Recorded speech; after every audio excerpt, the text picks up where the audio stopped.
chers collègues, chers élèves, pas encore tout à fait arrivés, étudiants et chers amis. Donc je suis Nathalie Marceau-Ramel, directrice de l'ENSIB. C'est avec une grande joie et une émotion toute particulière que je vous accueille ce soir à l'ENSIB pour célébrer ensemble un double événement. La parution de Compter pour raconter, du bon usage des données en bibliothèque sous la direction de Cécile Twitou, ici présente, et les 30 ans d'existence de la collection Boîte à outils des presses de l'ENSIB. Alors je tiens tout d'abord à saluer, remercier chaleureusement pour leur présence nos invités qui ont fait le déplacement jusqu'à Villeurbanne, donc Cécile Twitou, coordinatrice de l'ouvrage, qui est responsable de la cellule prospective à la bibliothèque de Sciences Po Paris. Nathalie Clos va nous rejoindre, elle est directrice des bibliothèques et archives de l'Université d'Angers. Guillaume Hatt est responsable de l'Observatoire de la lecture publique au service du livre et de la lecture du ministère de la Culture.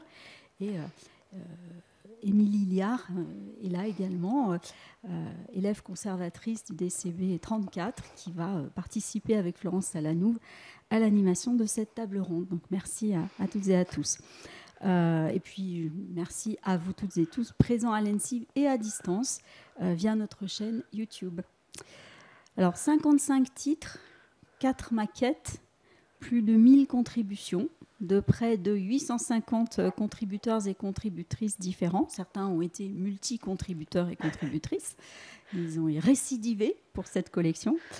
Des ouvrages en version papier qui sont accessibles également désormais sur Open Edition Books. La collection Boîte à outils, c'est bien plus qu'une collection, c'est aussi une aventure éditoriale unique dans le paysage professionnel. C'est un espace où s'échangent idées, retours d'expérience, réflexions, pistes d'action, outils concrets, pensés pour et par les professionnels des bibliothèques, de la documentation et de l'information. L'ouvrage que nous lançons ce soir, Compter pour raconter, est le 55e titre de la collection. Il s'inscrit pleinement dans cette dynamique et nous invite à réfléchir à notre capacité à donner du sens aux nombreuses données d'activités collectées en bibliothèque. Que mesure-t-on? Pourquoi? Et surtout, quelles histoires racontons-nous avec les chiffres? Et on sait qu'aux chiffres, on peut faire raconter de multiples histoires. Dans un monde saturé de données, cette question est essentielle. Et comme souvent à l'ENSIB, dont le projet scientifique s'efforce d'être global, entre formation, recherche, diffusion des savoirs, cette question, les ouvrages qui sont publiés autour de cette question entrent en résonance avec les formations dispensées et la recherche menée par les enseignants-chercheurs. L'ENSIB lance cette année de nouvelles formations initiales et continues en gouvernance responsable des données. La prochaine biennale du numérique, les 17 et 18 novembre prochains, portera sur ce thème et l'école s'apprête à recruter un nouveau maître ou une nouvelle maîtresse de conférence pour renforcer l'équipe en place sur un profil intitulé « Gestion, analyse et traitement des données, de l'information et des documents dans les organisations ». Et voilà Nathalie, que je laisse prendre place. Je tiens à saluer le travail remarquable de toute l'équipe éditoriale de ce volume, contributeurs, contributrices, évidemment la coordinatrice de l'ouvrage Cécile, ainsi que l'équipe du pôle édition de l'ENSIB dirigée par Noël Drenial-Landré. Leur engagement et leur enthousiasme ont contribué à la réussite de ce projet collectif. Je souhaite aussi rendre hommage à Catherine Jackson, directrice de la collection Boîte à outils, qui poursuit depuis plusieurs années le travail initié par Bertrand Calange. Occasion de lui rendre hommage également. C'est en effet à Bertrand que nous devons la création de cette collection en 1995. On ne sait pas exactement à quelle date. On n'a pas vraiment de date que l'on pourrait célébrer. Ce n'est pas un jour anniversaire aujourd'hui. Mais Bertrand a créé cette collection alors qu'il dirigeait l'Institut de formation des bibliothécaires, depuis fusionné avec l'ENSIB. Bertrand Calange en a dirigé les 14 premiers titres jusqu'en 2002. J'espère que je ne dis pas de bêtises, mais peut-être que Catherine précisera. Et la visée de cette collection, à l'origine, n'était pas qu'éditoriale, puisque Bertrand Calange concevait cette collection Boîte à outils comme un pont entre formation et édition. Et ça a de toute façon toujours été sa pratique, lier étroitement la formation, la recherche professionnelle et l'édition. 30 ans plus tard, la collection poursuit sa route, une belle route, Grâce à Catherine Jackson, elle continue à accompagner les professionnels dans leurs pratiques, leurs réflexions, leurs doutes parfois, toujours avec l'esprit vivant, ouvert et stimulant qu'incarnait Bertrand Callange. Dans son carnet de notes, blog toujours en ligne, Bertrand écrivait le 3 janvier 2012, parce qu'il rejoignait la direction des études de l'ENSIB, « Mes premiers pas à l'ENSIB, à la direction des études, me donnent, vous l'imaginez, l'occasion de 1000 découvertes et rencontres. Dans le bouillonnement de cette prise de fonction, je garde un œil sur ce carnet de notes avec lequel je rejoins mon établissement via son activité d'édition. Une nouvelle boîte à outils consacrée par l'ENSIB à la médiation documentaire numérique va bientôt voir le jour. Il est sur une table pas très loin d'ici. Comme j'ai honneur d'y contribuer, sous la houlette de Xavier Gallo, j'ai eu l'occasion de récapituler récemment le sommaire de cet opus. Le travail est de qualité. Je me suis interrogée sur le qualificatif de médiation qui réunit les diverses contributions. Donc voilà, il avait aussi un regard critique sur les productions de l'école. L'article qui suit est vraiment très riche et il se termine par un post-scriptum, puis par un deuxième post-scriptum, dont je reprends volontiers ici la conclusion, que ces réflexions générales ne vous empêchent pas de courir acheter ce nouveau volume dès sa parution. Il est plein d'enseignements précieux. Et donc, cela s'applique également au 55e ouvrage que nous lançons ce soir. Je vous souhaite à toutes et à tous une très belle soirée. Et je laisse maintenant la parole à Florence Talanou, directrice de la valorisation, qui anime la table ronde, donc aux côtés d'Émilie Liard, promotion DCB 34, Madeleine Riffaut. Bonne soirée.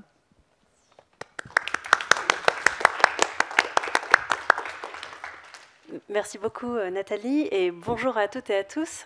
Je suis vraiment ravie d'être parmi vous pour cette nouvelle séquence de lancement d'une nouvelle boîte à outils et surtout dans le cadre d'une date anniversaire 2025, 30 ans de la collection boîte à outils.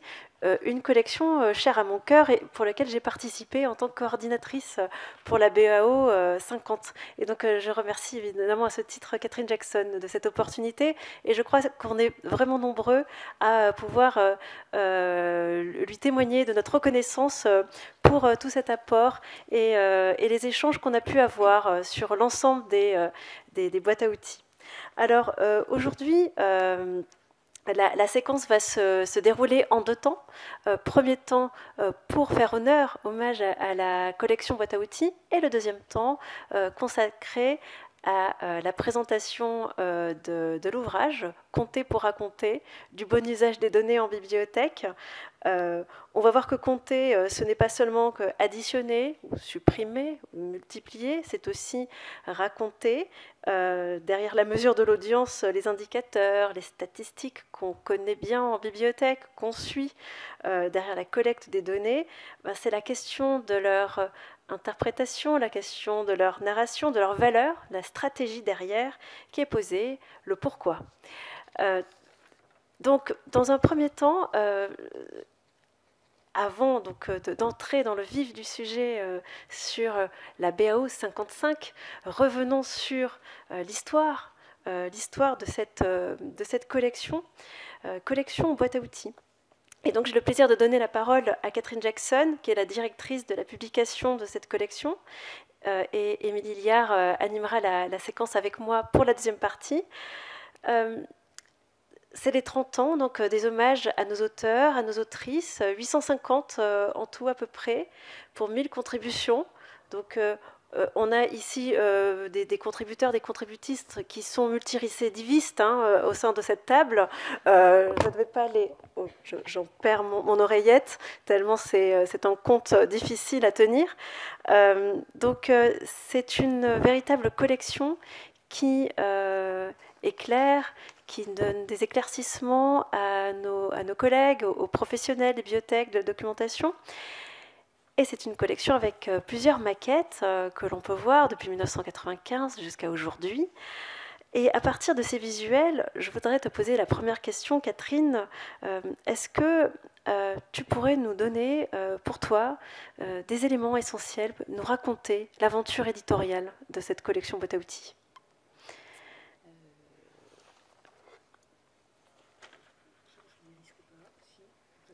Je crois que ça marche, oui. En partie. En partie seulement. Moi, je suis arrivée au moment des origamis. Là. Après un temps jachère, mais c'est vrai que c'était quand même une aventure, puisque pour ma part, je n'étais pas venue pour cette mission-là. J'étais venue pour monter le service de questions-réponses, qui était vraiment un très beau projet, en 2006. Le service a ouvert, il continue, c'est un beau service de questions-réponses entre pairs. Et c'est dans les années 2008 que la directrice d'alors, Anne-Marie Bertrand, qui a décidé de relancer les presses de l'ENSIB, qui étaient en jachère depuis 6 ans environ. Donc ça voulait dire pour elle relancer la boîte à outils, d'une part, et puis fusionner les 2 collections de recherche qui existaient, références, les cahiers de l'ENSIB, et puis il y avait beaucoup de volumes hors collection, qui ont été réunis sous la bannière papier, la collection papier, qui est avec un S, qui est toujours présente, qui est toujours très active, qui a connu aussi plusieurs, rapidement pour situer la collection, parce que moi je suis très attachée au fait que, que les presses de l'ENSIB réunissent 3 collections très différentes et très complémentaires. Et la collection papier, à ce moment-là, a été confiée à un conservateur. C'était le responsable du département de la valorisation, Thierry Hermakoff. C'est André-Pierre Sirène ensuite, au départ de Thierry Hermakoff, qui a pris la suite de la collection papier. Et quand André-Pierre Sirène a pris sa retraite, il y a eu à nouveau une nouvelle orientation de cette collection, puisqu'elle est désormais confiée à Suzanne Kovacs, qui est professeure des universités chez nous ici. Donc on revient, je dirais, à une collection plus classique au sens des presses universitaires, une collection de recherche avec notre orientation, bien sûr, sciences de l'info et des bibliothèques. Et la collection boîte à outils Attends, dans tout ça. Vas-y. Mais quand même, mais c'est important de... Il me semble que cette littérature professionnelle, elle s'inscrit vraiment dans un contexte. Et juste pour dire, il y a eu aussi en 2016 une demande très très intéressante de la part de la BPI, puisque la BPI a aussi une longue histoire de littérature professionnelle qui s'est interrompue à un moment donné. Et maintenant, ce sont les presses de l'ENSIB qui éditent une fois par an un volume qui est justement, on en parlait tout à l'heure, qui sont les résultats d'une recherche commandité par le SLL et travaillé, mis en forme par le service études et recherche de la BPI. Donc là, on a vraiment un volet recherche sur la sociologie de la lecture, sociologie de la culture. Et dernière collection que la directrice, juste avant de partir elle-même à la retraite, a confiée, comme ça, à l'école, aux presses de l'ENSIB, une collection 100% numérique, en libre accès, gratuite, la collection La Numérique, dont certaines ici d'ailleurs aussi ont œuvré, à laquelle vous avez participé. Voilà, donc ça donne quand même, je trouve, enfin, c'est important. Moi, cette collection, je la travaille aussi avec ces 2 autres collections. Il y a des allers-retours, il y a des passerelles. La collection de la boîte à outils, pour terminer un peu sur l'historique, je pense qu'en fait, Bertrand Calange l'a créé en 1994. Le premier titre est paru en mars 1995. Il l'a dirigé jusqu'à 2001, soit 12 volumes. Et en 2002, il y a eu une coédition. On a peut-être des traces dans les archives de l'école. Une coédition avec les éditions Lavoisier, la collection de Tech et Doc. Il y a eu 3 volumes et je pense que c'était placé sous la direction de Raymond Bérard, qui à l'époque était directeur des études. La collection Tech et Doc qu'on voit conduire un projet de numérisation. numérisation. C'est la maquette, la deuxième maquette à partir de la gauche. J'en avais parlé avec ma collègue Sylvia Secani, qui est là depuis un moment, et je crois pas, on n'a pas retrouvé les contrats. Enfin, c'est ce qui est bien dommage, parce qu'autant on a pu faire scanner tous les premiers volumes de la boîte à outils, et là on est sur une coédition. Voilà, ça reste un petit chantier à mener. Donc jachère des presses, et puis 2008, relance de la collection la boîte à outils. Côté aventure, je dirais aussi que chaque ouvrage, pour moi, reste quand même une aventure. Ça, c'est vraiment important, avec des étapes un peu phares, c'est-à-dire quand est-ce que l'idée arrive d'une thématique. Ça, c'est quelque chose que j'aime bien. Voilà, ça met du temps, c'est de la veille, mais c'est aussi des échanges avec les uns les autres. C'est aussi à l'issue parfois d'une présentation d'un ouvrage ou d'une réunion de lancement. Parce qu'on fait une réunion de lancement à chaque fois quand le sommaire est stabilisé, que l'équipe est recrutée. Et parfois, il y a des discussions qui se prolongent et ça donne une idée pour un prochain volume. Donc, c'est quand même vraiment beaucoup d'interactions avec les collègues. Mais ce temps-là de quand est-ce qu'une thématique pourrait faire l'objet d'une boîte à outils, il faut à la fois que ce soit... il faut qu'il y ait une certaine maturité quand même du sujet. C'est-à-dire... il y a des articles, il y a eu des journées d'études, il y a des petites choses à droite à gauche, mais ce n'est pas complètement mûr. C'est un petit peu le cas, par exemple, de la déferlante IA. Là, dans cette collection-là, aujourd'hui, c'est trop instable, ça n'aurait pas de sens. Donc il faut que tu aies toujours du flair pour cerner les enjeux, les appréhender, pour te dire la thématique, donné, elle est prête pour un projet éditorial. Voilà. Donc après, bien sûr, il y a tout un processus, puisqu'on a un comité éditorial très, très important auquel on soumet nos thématiques qui sont discutées, qui peuvent être refusées, amendées, repoussées. Justement, tu citais, je ne sais plus pourquoi, là, oui, celle de Xavier Gallo sur la médiation numérique, la médiation documentaire numérique. Et j'avais été très surprise au comité éditorial. Je ne sais pas, il a dû falloir 2 ou 3 notes d'intention parce que la notion de médiation documentaire numérique n'était pas à l'époque si simple à intégrer. Les ouvrages, par exemple, sur la communication, le marketing, toutes ces notions-là qui me semblent très importantes à porter aussi, au sein du comité éditorial, peuvent poser question. Donc, il y a vraiment des discussions et voilà, c'est important aussi. Le deuxième temps que je trouve très riche, important, c'est la réunion de lancement parce qu'on passe beaucoup de temps. Alors, il faut recruter un coordinateur, une coordinatrice, alors ça voilà, c'est vraiment une partie, plus les années passent, et on le confirmait en parlant avec les collègues, c'est difficile, quoi. Ça demande quand même du travail, un investissement sur 18 mois, mais on trouve, mais ça reste une partie difficile. Les gens sont souvent très contents, intéressés, ils trouvent que c'est pertinent, mais de là à se lancer dans l'aventure... Bon, Cécile, toi, tu as récidivé, même en termes de coordination, ce qui n'est pas si courant quand même, dans la même collection. Oui, mais quand même. Et quand on arrive donc à monter un sommaire, parce que ça, c'est vraiment l'étape avec le coordinateur, c'est monter un sommaire. En général, il y a au moins 3-4 livres qui, dans la tête du coordinateur, on pourrait faire plein de livres. Et l'idée, c'est quand même d'arriver à stabiliser un sommaire équilibré, BU, lecture publique, bibliothèque départementale. J'essaye aussi géographiquement des petites, des moyennes, que ce ne soit pas que la BNF ou la BPI ou Strasbourg. Voilà, il y a tout un équilibrage à faire dans les rédacteurs aussi. L'idée, c'est aussi des fois d'aller chercher des personnes qui ne sont pas forcément déjà repérées sur les réseaux sociaux ou dans la presse. Oui, il faut que j'aille plus vite. Oui, parce que je ne suis pas encore au bout du livre. Bon. Oui, j'ai une question à te poser, parce que c'est quelque chose qui est très important pour toi, le lien entre la formation et l'édition. Nathalie faisait le lien, donc Nathalie Marceau-Ramel en parlait pour Bertrand Calange. Et j'avais cette question, qu'est-ce que tu gardes de l'héritage de Bertrand Calange, toi, en tant que directrice de la collection Boîte à outils? Alors, je n'avais pas conscience, en fait. En fait, comme tu m'avais dit que tu me poserais peut-être cette question, là, dimanche, j'ai passé un petit moment à réfléchir à cette collection, ce que je ne fais pas forcément, parce que j'avance sur les livres. Et en fait, je pense qu'il y a quand même un héritage, une partie consciente, une partie inconsciente. C'est que pour moi, Bertrand Calange, c'était un théoricien. Il publiait au Cercle de la Librairie, qui est quand même qui était la collection Totem jusqu'en 2019, des bibliothèques, dirigé par Martine Poulain. Il avait été rédacteur en chef du BBF, à l'époque du BBF imprimé. Voilà, c'était vraiment un théoricien. Et pour moi, c'est l'institution bibliothèque qui était incarnée, parce que pour moi, c'est vraiment le monde. Une bibliothèque, c'est le monde, quoi. Voilà. Moi, je suis très contente d'avoir consacré ces 15 ans à travailler ce monde-là, parce que c'est un monde complexe.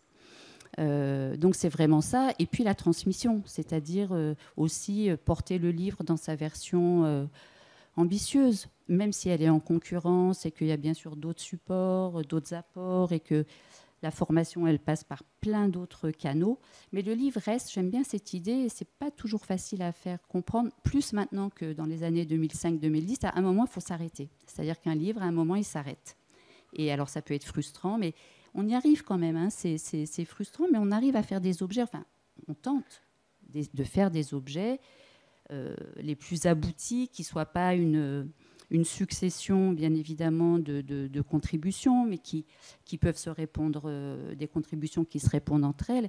Et vraiment, je pense qu'il y a aussi cet attachement au livre qu'avait Bertrand, très fortement, et à l'écriture. C'est-à-dire qu'une écriture réflexive, une écriture de prise de recul, c'est-à-dire qu'on dit souvent, c'est des retours d'expérience. Certes, d'abord, c'est aussi de la méthodologie, des récits d'expérience, mais qui sont problématisés. C'est-à-dire que l'idée, ce n'est pas de décrire l'expérience. Avec certains, au fil des ouvrages, il y en a toujours, il y a quand même 12, 13, 14, 15, trop d'ailleurs. Il faut que je rebaisse un peu les équipes de rédacteurs, d'auteurs.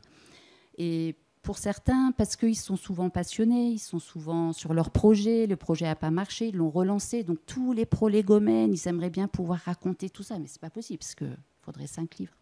Et donc, et c'est très intéressant, les allers-retours de texte, pour arriver à voir eux-mêmes comment, en prenant du recul, on peut toucher au cœur du projet et qu'est-ce qui peut être intéressant à partager. Parce qu'en fait, ce qu'il y a en commun, et ça aussi c'était Bertrand quand même, c'est partager les expériences, mais partager aussi les méthodologies, les enjeux de chacune des thématiques, c'est vraiment ça. Et je voulais juste lire très brièvement, parce que passé un temps, on faisait des petites cartes postales avec des extraits de nos ouvrages. Et vous aviez peut-être vu que Livia Rapatel, qui était directrice du département pendant quelques temps, en 2008, a donc été la directrice de collection des 3 premiers volumes. J'étais déjà... En fait, je me suis un peu rapprochée des éditions parce que de nature, c'est quelque chose qui me passionne, en dehors, tout le temps. Et donc, je me suis petit à petit rapprochée, puis finalement, j'y suis allée. Et je lui avais dit, ça serait quand même chouette qu'on puisse faire écrire Bertrand Calange. Ça ferait une jolie passerelle, quoi. Et donc, bien sûr, on lui a même laissé, c'est la première fois, on lui a laissé le choix de la thématique, le plan de classement. Et il avait cet humour quand même où il dit... c'est un extrait de sur lui. Il dit « On trouvera ici une liste non limitative des cas particuliers, angoisses cognitives, interrogations diverses qu'un professionnel peut rencontrer au long de l'élaboration d'un plan de classement. » Voilà, c'était un Bertrand Calange qui avait déjà toute sa carrière et il avait quand même cette force de l'écriture, quoi. Il y en a d'autres que j'ai pu voir. Par exemple, c'est vrai, Nathalie Clot, vous avez écrit 7 ou 8 fois, j'ai compté. Si, j'ai compté là... 7 fois, si. Et je vois compter pour raconter. Ouais. Et l'écriture aussi évolue. Il y a des collègues aussi qui ont écrit ici dans la salle, et puis d'autres plusieurs fois. Et l'écriture évolue sur 10 ans d'une personne. Elle se familiarise. Voilà. En tout cas, ce qui est intéressant, c'est que je trouve que tu as conservé le lien entre les éditions et la formation à travers, et c'est très, très, très prégnant dans la formation tout au long de la vie. Tu me dis souvent que pour chaque ouvrage, il y a toujours des formations tout au long de la vie qui sont prévues. Et c'est le cas pour le cas de cette boîte à outils en juin et en novembre. Je crois que Cécile va animer des sessions de formation tout au long de la vie. C'est un appel à participer pour toutes les personnes qui nous écoutent et qui seraient intéressées. Mais il y a quelque chose de très fort chez toi sur cet élément-là. Oui. Il me semble que c'est important. En fait, c'est pas moi, c'est vraiment la collection. C'est-à-dire que ça, c'est l'ADN de départ de la collection. C'est-à-dire il avait créé l'IFB et simplement, ça s'est retourné. J'ai retrouvé, il n'y a pas très longtemps, le petit texte qu'il avait écrit. C'est pas vraiment un cahier des charges, mais il avait écrit un petit texte qui figure dans les premiers ouvrages de cette collection. Et lui... L'idée, c'est que ces ouvrages, comme les formations sont espacées, pour pouvoir accompagner les élèves, les étudiants éventuellement, la formation continue, ces ouvrages qui étaient essentiellement bibliothéconomiques viennent les aider. Et ce qui s'est passé, cet ADN de la formation, c'est vraiment le cœur de la collection. Donc il a évolué. Et effectivement, depuis, je dirais, une dizaine d'années ou plus, j'échange très, très régulièrement. On l'a même mis vraiment de manière voilà, comme un outil de travail avec la responsable Armelle Deboise de la formation tout au long de la vie. On échange nos programmations respectives et puis aussi les collègues spécialisés, les collègues très agréables, mais aussi vraiment les collègues. Parce que ce qui se passe aussi, c'est que les personnes qui écrivent, souvent, qui répondent présents quand on les invite dans la collection de la boîte à outils, c'est des personnes qui font des formations. C'est en général des personnes très engagées, d'ailleurs, qui font beaucoup de choses. Mais il y a vraiment Non, c'est vrai, mais il y a aussi des capacités qui sont les mêmes. Ce goût du partage, de la transmission, il n'est pas toujours là.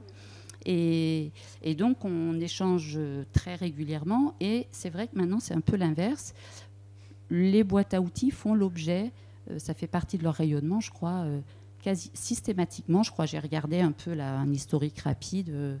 Toutes les boîtes à outils ont fait l'objet soit d'une formation qui s'est parfois répétée sur plusieurs années. Maintenant qu'il y a les focus, il y a des fois un focus, deux focus, comme pour Benjamin Caraco, puisque c'était complet sur la BD et les mangas. Donc. Et puis après, une autre formation.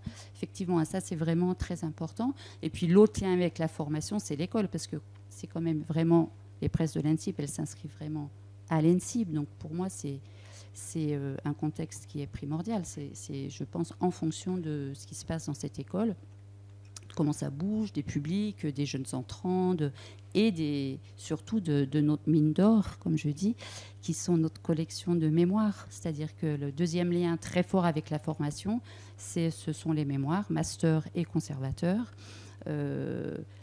dans lesquels régulièrement on va voir, d'ailleurs je pense que tout le monde fait aussi ça pour les journées d'études, pour Martine Poulain énormément, Archimag, je vois que régulièrement ils ont bien compris il y a régulièrement maintenant des petits entretiens ou des petites présentations d'élèves qui ont déposé leur mémoire, et c'est souvent qu'il y a dans les équipes de la boîte à outils des personnes qui ont écrit des mémoires. C'est sûr, ça permet de défricher un terrain, d'avoir une biblio, c'est très très important.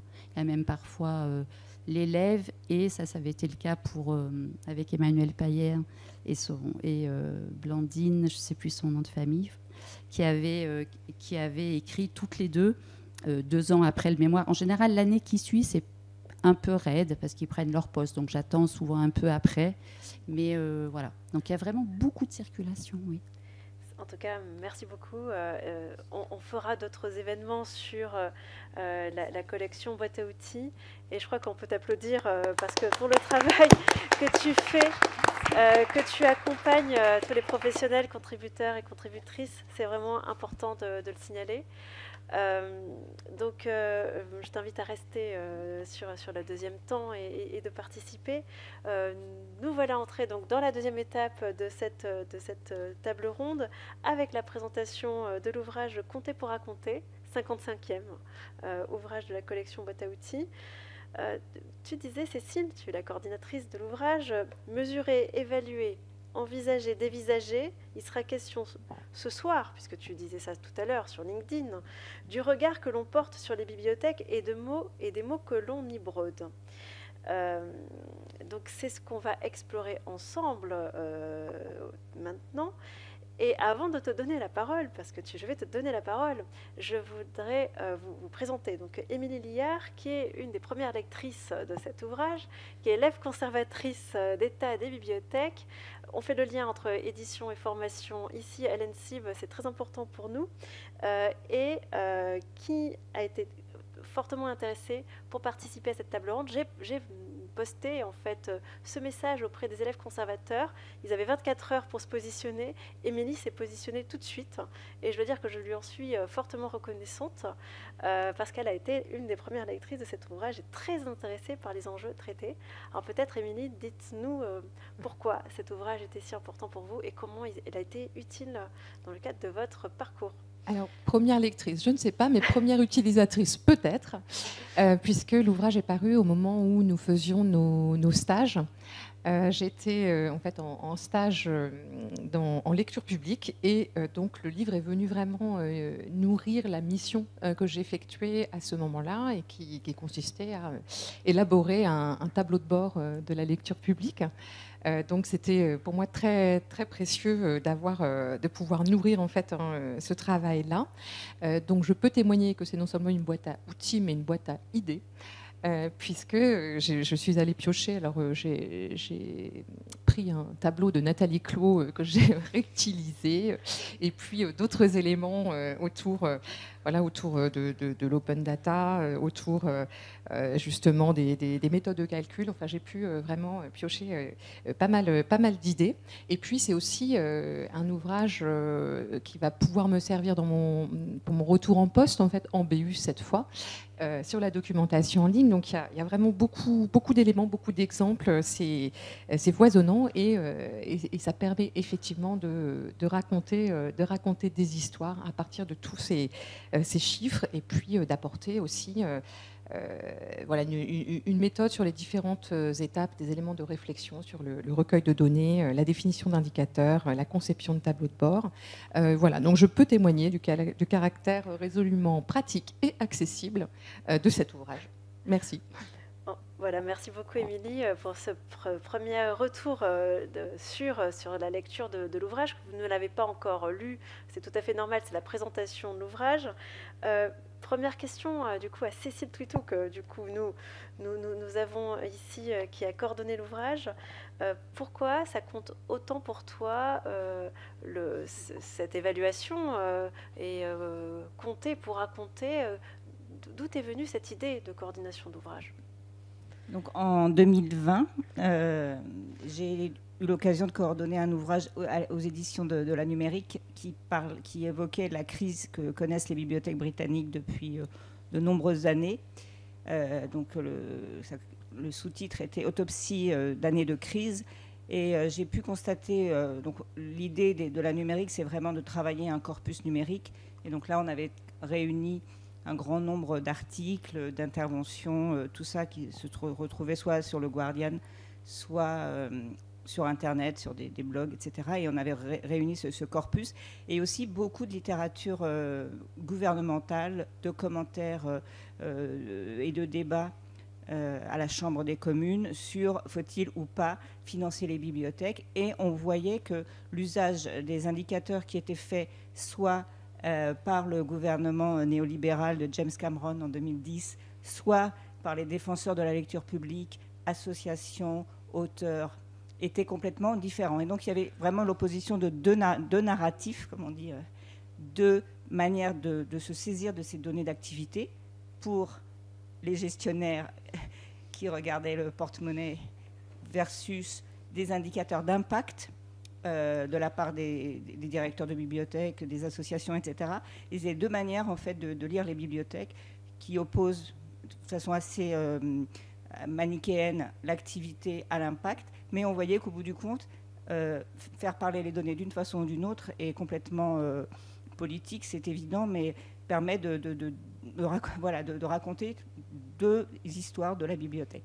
Donc j'ai trouvé que théoriser là-dessus, au-delà vraiment de l'expérience britannique et malheureusement, je crois que je vais en reparler ce soir, de l'expérience que vivent les bibliothèques américaines depuis le début de l'année, c'est aussi comment on se sert des chiffres pour mettre fin à un service public de la lecture, par exemple, ou autre chose. Mais en fait, les chiffres peuvent permettre d'instrumentaliser une politique. Et c'est pour ça que les bibliothécaires doivent se saisir en fait des chiffres pour faire leur propre narratif et ne pas laisser les politiques s'emparer de ces chiffres pour des choix de gestionnaires. Alors, justement, diriez-vous que en France, maintenant, l'évaluation est désormais bien ancrée dans la culture des bibliothécaires, ou est-ce qu'il reste une certaine réticence à mesurer, à quantifier la culture et l'éducation? Je viens juste dire un mot avant de passer le micro à mes collègues. Je ne pense pas du tout, non.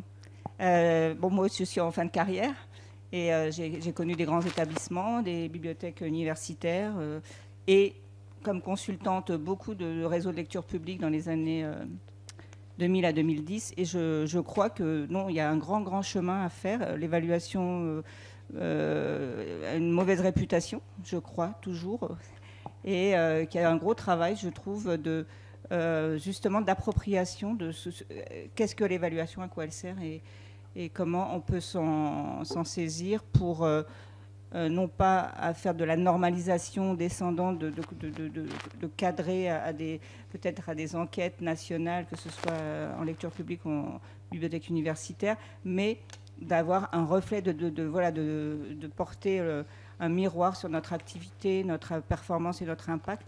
Et il y a encore beaucoup à faire sur la compréhension de cette évaluation pour raconter l'histoire de la bibliothèque. Merci. Alors pour l'Observatoire de la lecture publique, je dirais que c'est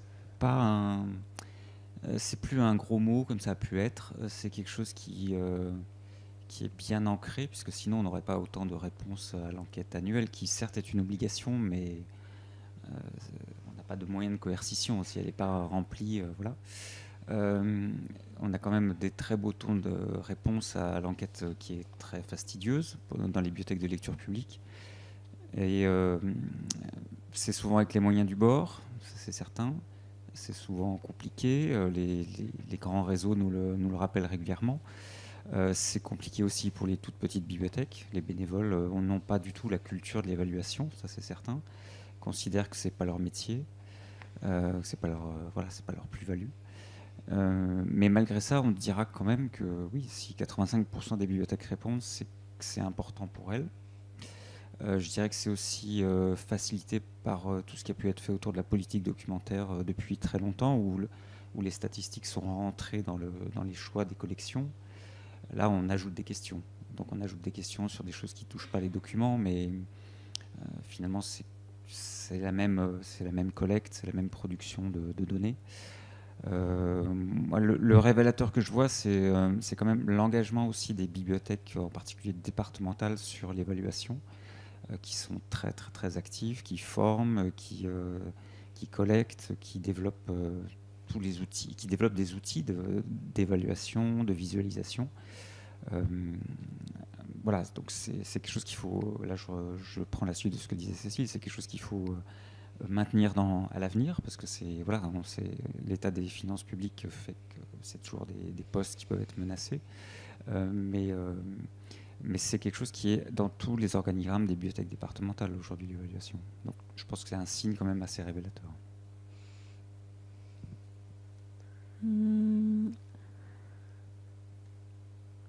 Moi, je me souviens toujours du très bon mémoire de Nola Ndiaye, ça devait être du côté de 2020, et qui parlait du pouvoir politique, de l'évaluation et de la manière dont on pouvait réutiliser les documents qui étaient les rapports d'activité pour parler de la bibliothèque.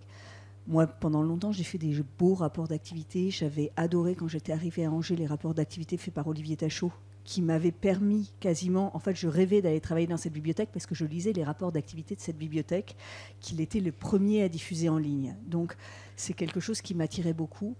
Puis, au fil du temps, je les ai épurés de plus en plus. J'ai essayé d'utiliser au maximum, de ne pas refaire 2 fois les mêmes choses, parce que plus je vieillis, plus je deviens paresseuse quand même, et je remplace la force brute par le réusage. Et je me suis rendu compte, là, on était arrivé à un rapport très, très épuré sur 4 pages qui dépendaient des données de l'ESGBU, donc qui se retrouvait un peu en décalage. Et la dernière année, on avait tellement automatisé la chose que la mise en page était faite à partir de tableaux. Et là, notre université a eu des difficultés financières et on n'avait plus les licences tableaux. Et ensuite, notre université a eu des difficultés financières. Et d'abord, le budget de la BU a été coupé de 10%. Puis notre université a eu des difficultés financières et le budget de la BU a été coupé de 20%. Et ensuite, notre université a eu des difficultés financières et le budget de la BU a été coupé de 20%. Et à cet endroit-là, j'étais dépourvue de tout document expliquant pourquoi, quel que soit le choix d'économie, c'était pas nous. Et là, je me suis sentie nue. Et avoir des choses prêtes, avoir des choses qui racontent ce pourquoi on compte, et qu'on n'est pas qu'un centre de coûts, je n'ai jamais autant ressenti que cette année le fait que l'avoir comme une routine est une force pour justifier de notre importance, de notre action, de notre impact à l'intérieur d'université. Et ce n'est pas quand la crise arrive qu'on se met à le faire. Et donc, être en mesure, et là j'ai été d'une grande légèreté, alors même que j'avais cette conviction que je voulais des documents de plus en plus légers, de plus en plus politiques, que j'avais fait preuve de légèreté de ne pas les entretenir. Et on animait tout à l'heure une formation avec Juliette Dutour, qui est directrice adjointe du SCD de l'Université de Strasbourg, qui me montrait le très beau rapport d'activité qu'elle a fait avec l'aide d'un stagiaire DCB. Et là, je me suis dit, mais il aurait fallu que j'ai ça. Et donc, ne négligez jamais l'importance d'avoir ces documents. Ce n'est pas tant pour vous que vous les faites, et ça, c'était ce que montrait le mémoire de Nola. C'est aussi pour être prêt quand on se met à remettre en cause, et ce que tu disais pour l'Angleterre, les modalités mêmes du fonctionnement de la bibliothèque, ce sont des documents et c'est une démarche qui est importante. Et après, mon autre dada, c'est il est d'autant plus important d'évaluer quand on devient pauvre et savoir ce que l'on peut couper, parce que parfois il faut couper, parfois c'est aussi couper avec sagesse. C'est aussi là qu'on a besoin d'évaluation. Ça n'est pas seulement défendre quelque chose, défendre l'existant, défendre un train de vie, mais c'est aussi redéfinir, en fait, dans un périmètre plus étroit, ses priorités. Et quand on a là des dispositifs d'évaluation, et là c'est le moment où on va aller pêcher des données pour se dire, bon ben d'accord, qu'est-ce que je fais le plus sagement possible si je ne peux pas tout faire?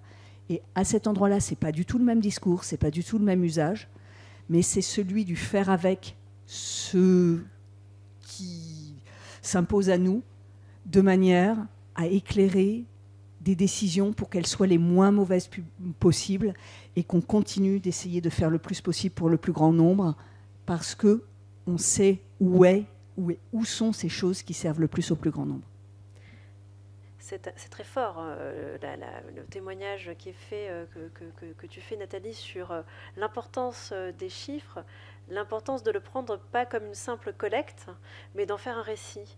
Et c'est une question que je voudrais poser à Cécile, qui, du coup, a mis en exergue cet élément-là dans le mode d'emploi que l'on voit. Donc, je vous ai mis le sommaire de cet ouvrage Compter pour raconter, du bon usage des données en bibliothèque. Il y a tout l'enjeu du narratif, du récit. Et comment, enfin, c'est très important, tu le mets bien en évidence.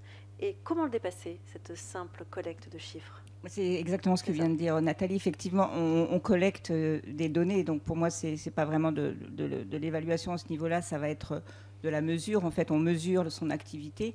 Et ça, peut-être qu'on peut le garder pour soi. Enfin, moi, je me souviens d'il y a une dizaine, une quinzaine ou une vingtaine d'années, des rapports d'activité où on livrait à notre public, à nos interlocuteurs, à notre tutelle, des chiffres qui n'intéressaient que nous. Et c'est vrai qu'il faut complètement, enfin, il est indispensable de collecter ces données, mais à un moment donné, c'est vraiment les principes de l'advocacy ou du plaidoyer, c'est on adapte son discours à notre interlocuteur. Et donc, ce que fait très bien l'American Library Association, c'est qu'elle laisse tomber les chiffres. Les chiffres, c'est pour nous. Ce qu'il faut, c'est construire du narratif qui est basé sur les chiffres. C'est-à-dire que les chiffres, comme dit Nathalie, nous permettent de voir où est-ce que je fais bien, où est-ce que je suis utile, où est-ce que la bibliothèque rend service, fait grandir, rend heureux, etc. mes usagers. Mais ils n'ont pas besoin de savoir qu'il y a 3 prêts par... voilà. Mais voilà, par contre, c'est pour ça que je disais broder. Il faut broder, il faut faire du plaidoyer à partir des chiffres, mais avec les mots. Parce qu'on sait que, je regardais justement dans le train, Nathalie doit savoir ça, parce que je sais qu'elle aime beaucoup ce genre de littérature. Donc Walter Fisher, non? Monsieur qui a écrit voilà. Et donc, narrative paradigm. Et donc, c'est toujours autour du principe que l'humain a besoin d'histoire. Et donc, il théorise autour de ce besoin de narratif. Et voilà, donc... Alors, Comment exploite-t-on les données, les analyses au-delà de la bibliothèque pour justement inscrire son action dans le territoire en fait, qui lui est propre? Voilà, comment est-ce qu'à partir de ce qu'on recueille, on peut dresser le portrait de la bibliothèque, mais surtout l'inscrire dans son territoire? Alors, je vais prendre la suite du narratif et essayer de faire le lien avec le territoire. En fait, on a beaucoup à l'Observatoire, on a beaucoup de demandes qui vont dans deux directions. D'abord, voir un continuum, qu'est-ce qui s'est passé, enfin, comment dire, une continuité, qu'est-ce qui s'est passé dans ma bibliothèque ou dans mon département depuis 10 ans. Alors c'est curieux parce qu'on a l'impression que les collectivités ont du mal avec leurs propres archives, hein, mais ça on le prend en compte. Et là, elles essayent de construire justement leur histoire et de voir ce qui marche pas sur le même territoire depuis une certaine période. Ça, c'est la première partie des sollicitations qu'on reçoit. L'autre, elle est de pouvoir analyser son territoire en se comparant à des territoires identiques ou qui ont plus ou moins la même organisation. Alors la première chose, c'est la population desservie, bien sûr. Ça va être la taille de la ville ou la taille de l'intercommunalité, ce genre de choses. Mais avec tout le réaménagement territorial depuis une dizaine d'années, ça devient de plus en plus difficile de trouver des territoires comparables. Alors on en revient encore à des populations desservies, finalement, c'est ce qui est le plus efficace.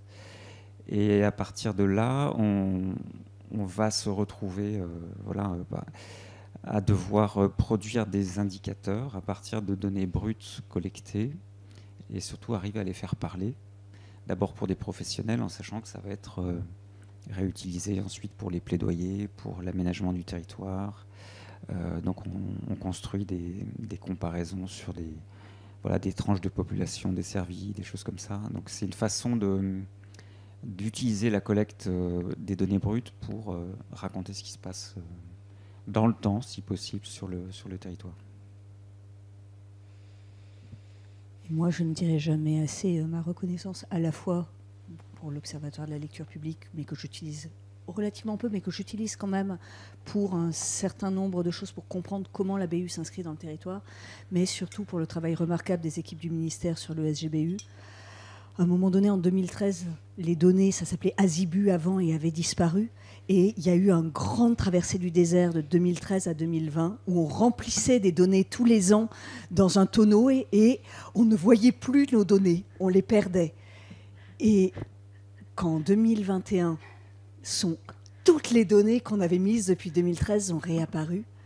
Et que là, quelqu'un comme moi, mais je faisais des sauts partout, parce que je fais assez facilement des sauts partout, de voir que je pouvais construire des plaidoyers en disant comparons-nous avec les autres universités ligériennes.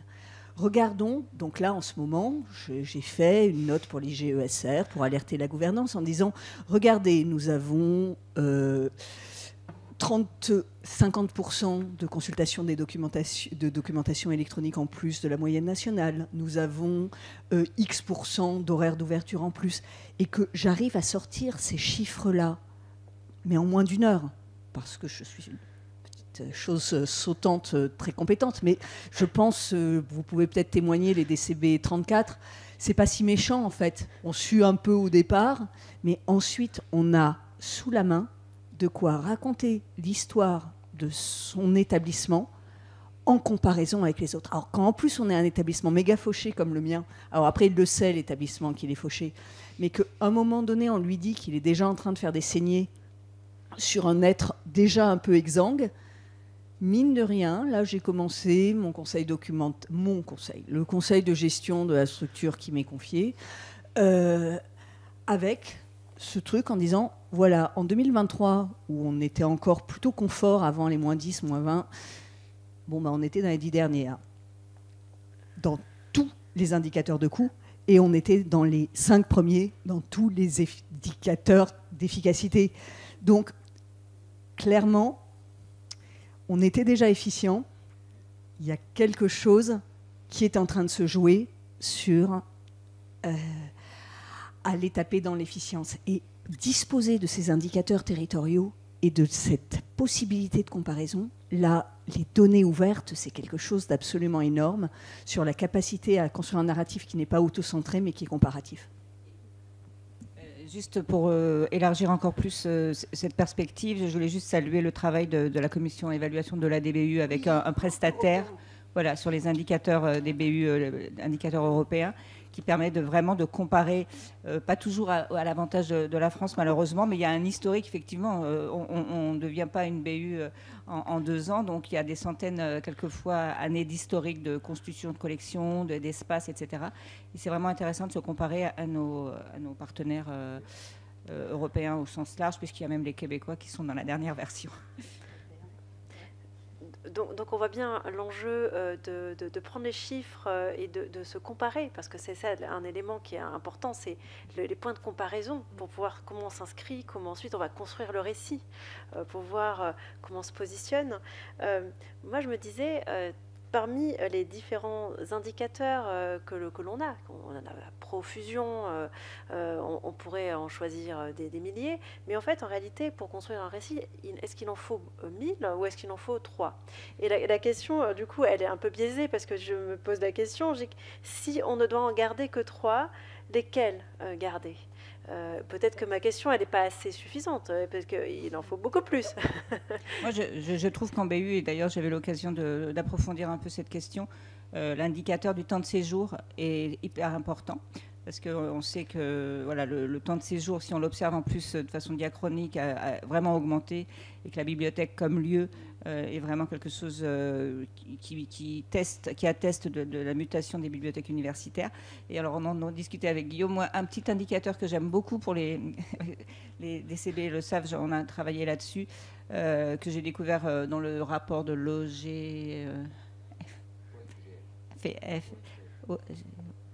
Bref, qui sur le coût des bibliothèques... On va laisser Guillaume dire l'acronyme comme il faut. Et c'est un indicateur de nombre de prêts par visite. Et donc, il permet de regarder quelle est la typologie des visites, en fait. Et ils se rendent compte que le nombre de prêts par visite... de façon contre-intuitive, dans les petites bibliothèques, en fait, ou intuitive, je ne sais pas, dans les petites bibliothèques, il y a beaucoup de prêts par visite. Et plus l'établissement est grand, plus la commune est grande, plus l'agglomération est grande, plus la bibliothèque, elle offre une multitude de services et le nombre de prêts par visite baisse. Mais même sur la longue période, regardez, cette évolution du nombre de prêts par visite témoigne aussi de l'évolution des bibliothèques, d'une bibliothèque centrée sur les collections à une bibliothèque centrée sur une diversité de propositions. Je trouve que c'est un indicateur qui vraiment devrait être mais voilà, mesuré et conservé, parce qu'il a du sens vraiment dans l'observation diachronique, en fait, dans l'évolution de la typologie de visite. Mais mes collègues ont d'autres choses à dire. Alors donc, ça, c'est l'étude qui a été publiée l'an dernier par l'Office français de la gestion locale, qui analyse à tour de rôle le fonctionnement des collectivités locales sur une thématique précise. L'an dernier, c'était donc les bibliothèques, avant c'était les piscines, et demain ce sera autre chose. Donc c'est un regard extérieur à partir des données qu'on est capable de leur fournir. Et du coup, c'est très intéressant justement d'avoir ce regard extérieur. Et alors j'aurais un bémol, c'est que pour construire l'indicateur du nombre de prêts par visite, encore faut-il connaître le nombre de visites. Parce que le nombre de prêts, c'est pas un problème, mais tous ceux qui ont déjà un peu travaillé en lecture publique ou en collectivité locale savent que la fréquentation des bibliothèques, c'est à la fois le seul indicateur qu'on serait tenté de choisir, parce que c'est le plus parlant pour les élus, pour les équipes. C'est formidable, le nombre d'entrées tout simplement. Et en même temps, c'est le plus compliqué à produire, puisque ça demande soit de l'équipement technologique, soit du personnel qui compte. Et aujourd'hui, on a tendance à privilégier l'équipement technologique sans avoir forcément les moyens de l'installer et de l'entretenir. Donc s'il fallait garder un seul indicateur, pour ma part, ce serait la fréquentation. La fréquentation. D'accord. Donc je vous invite à lire la contribution de Laurence Favreau et de Laetitia Vaca sur ces questions. Donc dans le département du Val d'Oise, une expérimentation, c'est plus qu'une expérimentation parce que c'est renouvelé avec une méthodologie de mesure de la fréquentation vraiment rodée maintenant. Et moi, cette question, c'est alors effectivement de manière macro. c'est ceux que le dragon des tutelles regarde. Et donc, il y en a très peu. Et par contre, savoir aller retrouver dans les missions de l'État les indicateurs demandés, on voit que c'est d'une grande pauvreté, mais ceux-là, il faut les avoir sous le coude. Et ensuite, moi, je suis vraiment une partisane de sortir le bon lapin du bon chapeau en fonction de la recette qu'on a à faire. Longtemps, j'ai été une grande militante de l'amélioration des sanitaires en bibliothèque.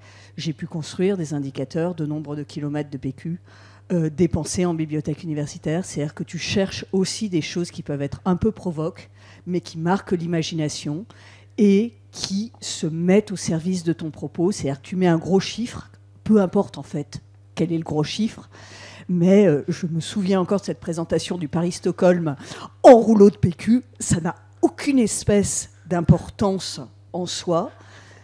Il n'empêche que tu arrives à construire sur cette base un troisième passage de l'équipe de nettoyage dans ta bibliothèque universitaire et que là, tu as eu un usage de l'indicateur qui était un beau coup parce que tu as raconté l'histoire qui allait bien avec pour obtenir ce que tu cherchais à obtenir. On se pose la question de tes points de comparaison par rapport au rouleau. Paris-Stockholm. Bon, en tout cas, merci pour les différents indicateurs indispensables. Peut-être, on va passer à la partie des défis, opportunités de l'évaluation. Sur le temps politique et le temps de l'évaluation, est-ce que ce sont deux temps, ces deux temporalités sont-elles conciliables pour vous?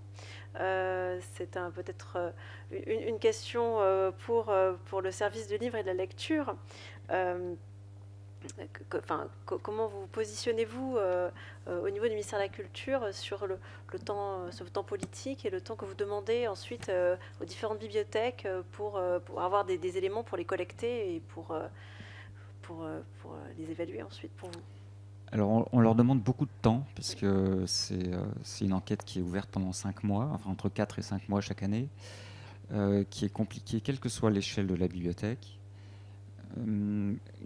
C'est on en revient à ce que je disais avant, la culture de l'évaluation a progressé dans le sens où c'est moins difficile de faire produire de la donnée, de faire collecter de la donnée, parce que derrière, il y a l'idée de la réutiliser dans un plaidoyer, dans une organisation territoriale, enfin, d'optimiser, entre guillemets, l'aménagement du territoire.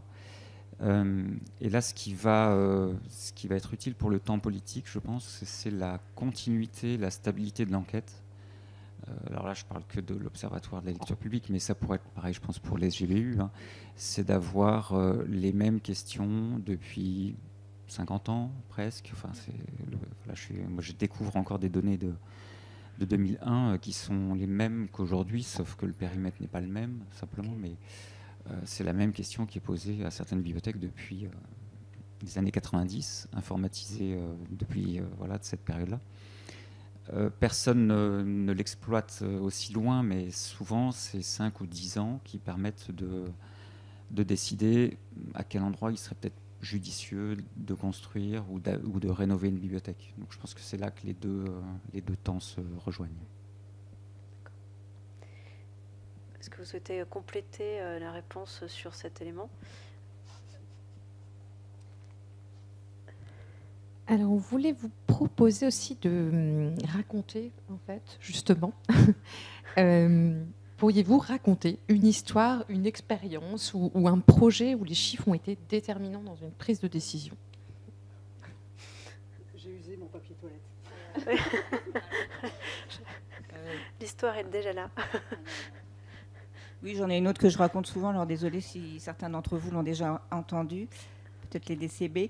Donc j'ai travaillé dans un grand établissement dans le passé et il était question de faire payer une certaine offre de service. Et donc un contrôleur de gestion avait vraiment préparé la réunion avec un grand nombre d'indicateurs, combien coûtait, je ne sais pas, l'évaluation du coût d'une visite justement, l'évaluation d'une heure d'ouverture de ces salles qu'on voulait ouvrir, etc. Donc il y avait vraiment une manière d'arbitrer, de décider, puisqu'on dit que l'évaluation c'est de l'aide au pilotage, de piloter ce service avec des indicateurs rationnels. Et la personne qui dirigeait cette réunion a demandé quel est le prix du café en ce moment. Et donc la décision, elle a été prise entre les décisions rationnelles et le prix d'un café, parce que le prix qu'on est prêt à payer, d'ailleurs il y a des méthodes d'évaluation économétrique qui est le willing to pay, où on évalue en fait la valeur d'un service à le souhait ou l'éventualité qu'on aurait à payer. Et donc là, l'arbitrage a été fait entre des données vraiment rationnelles et de coûts, et puis aussi de ce qu'on pouvait imaginer que les visiteurs étaient prêts à payer pour bénéficier de ce service. Et donc l'indicateur qui a été retenu, c'était, moi j'exagère, hein, c'est un peu une année, je tords un peu le bras à la réalité, mais c'était un peu le prix du café. Et je trouve que c'est vraiment intéressant parce que l'évaluation, la mesure, c'est super, mais en fait, tout est multifactoriel et en fait, nous-mêmes en tant qu'usagers, clients, etc., on va prendre des décisions complètement biaisées. Il y a des contributions très intéressantes de Nathalie, entre autres, sur les biais. Et en fait, toutes nos décisions sont prises de façon biaisée, qu'on soit un directeur de grand établissement ou un bibliothécaire ou un élu. Et c'est vrai que quand j'étais consultante, j'ai aussi pas mal d'histoires de décisions des élus, mais Guillaume doit en avoir pas mal, où la décision, c'est juste ce qu'a dit le petit-neveu ou la grand-mère la veille, et pas du tout les chiffres. Donc il faut être très modeste quand on fait de l'évaluation, parce que la décision finale, elle est entre une intuition, entre des chiffres, et voilà, il faut naviguer au milieu de tout ça. Et donc ma petite anecdote, c'était autour du prix du café. Guillaume. Alors, oui. Et ben pour ma part, je n'en ai pas, puisqu'en fait, on fournit des quantités phénoménales de données à beaucoup d'interlocuteurs. Il y en a une partie qui sont en open data, donc là, on ne sait même pas ce qui se passe. Mais il y en a beaucoup qui sont des commandes, et on ne sait jamais ce que ça donne. Parce que la décision n'est pas du tout entre nos mains, donc on n'a pas du tout de retour. Plus sérieuse, parce que sinon vous allez vous dire que j'ai juste raté les priorités et c'est pour ça que ma bibliothèque n'a pas de moyens. Mais ça pouvait être une décision liée au prêt entre bibliothèques, c'est-à-dire d'arrêter de penser que le travail des fonctionnaires était gratuit et donc de mêler un travail sur le coût complet d'une demande de prêt entre bibliothèques, le consentement à payer d'un laboratoire ou d'un individu, et de se rendre compte que si tu reviens à nos missions, qui est de fournir de la documentation, d'avoir une collection élargie, de faire réseau, etc., ce qui faisait sens n'était pas de construire une facturation qui coûtait à peu près 2 fois plus cher que la recette que ça pouvait nous amener. Et donc moi, ce que j'essaie de faire, c'est de toujours ramener les gens, par exemple le fonctionnement d'une bibliothèque comme la nôtre. Effectivement, notre budget de fonctionnement est passé de 1,2 million à 750 000 euros, ce qui est quand même une très très grosse baisse. Notre masse salariale, au regard du GVT et des choses comme ça, est passée dans le même temps de 2,8 millions à 3,1 millions. Et donc, ne pas perdre de vue ces choses-là, avoir toujours ces éléments en regard de... Quand on fait quelque chose, ce n'est pas gratuit, c'est aussi un autre centre de coût.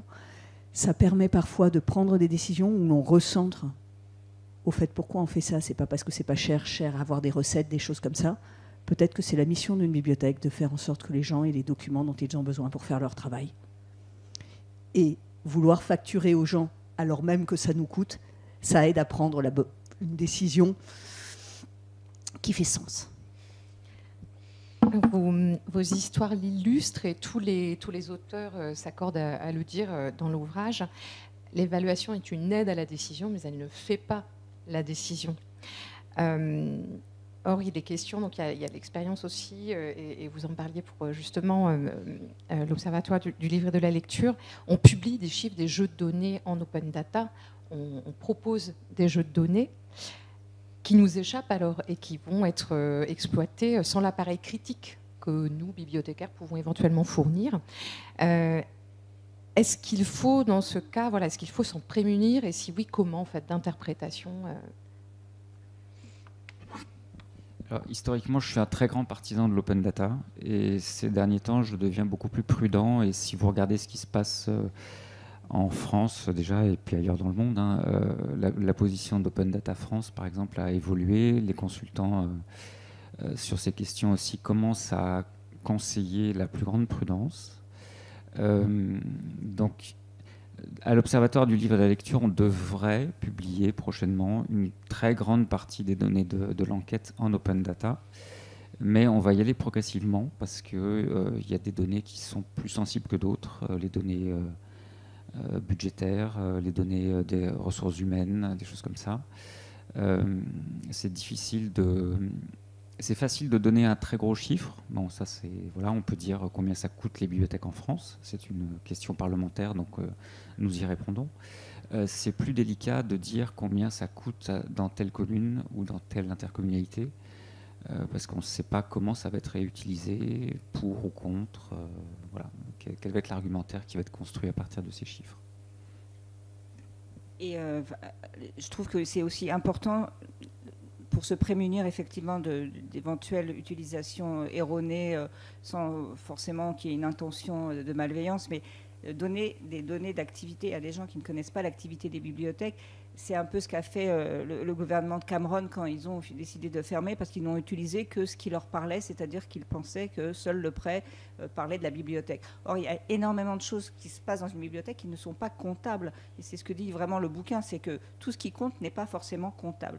Et donc, il faut aussi essayer de capter l'indicible ou l'incomptable, pour donner un anglicisme, et oui, mais qui est racontable. Et donc, mesurer l'impact, ça veut dire mener des enquêtes un peu plus approfondies, faire aider des parts de sociologues, avoir des entretiens, essayer de mesurer la valeur de la bibliothèque dans son effet transformatif, puisque l'impact, c'est la façon dont le bénéficiaire est transformé dans ses connaissances, dans sa vie, etc. Donc effectivement, donner des indicateurs, ouvrir les données, c'est tout à fait vertueux, on comprend l'intérêt, mais inversement, il faut aussi, je ne sais pas comment, mais faire en sorte que les gens sachent que c'est qu'une partie, c'est que la partie émergée d'un iceberg, et qu'une bibliothèque, c'est beaucoup plus de choses, et que c'est aussi des vies d'usagers qui rentrent et qui sont heureux. Nathalie, je suis sûre que...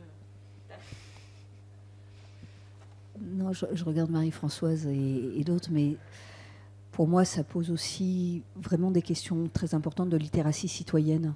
Et là encore, je regarde les DCB 34 que je martyrise depuis le début de la semaine, mais sur cette capacité à aller aussi regarder qui d'entre nous, sauf quand quelqu'un d'aussi méchant que moi, les yeux obligent un matin de printemps, va regarder budget.gouv.fr, va regarder... Non, mais c'est extraordinaire. Nous sommes tous citoyens, nous votons tous.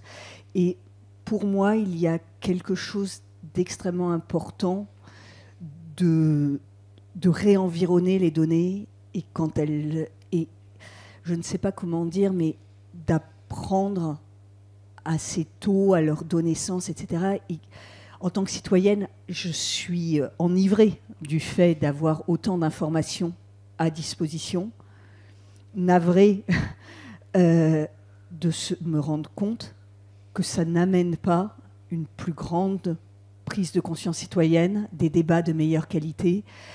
Et je n'ai aucune réponse à ça, mais j'aimerais tellement que la conscience et la compétence croissent en même temps que la capacité à comprendre le monde qui nous entoure.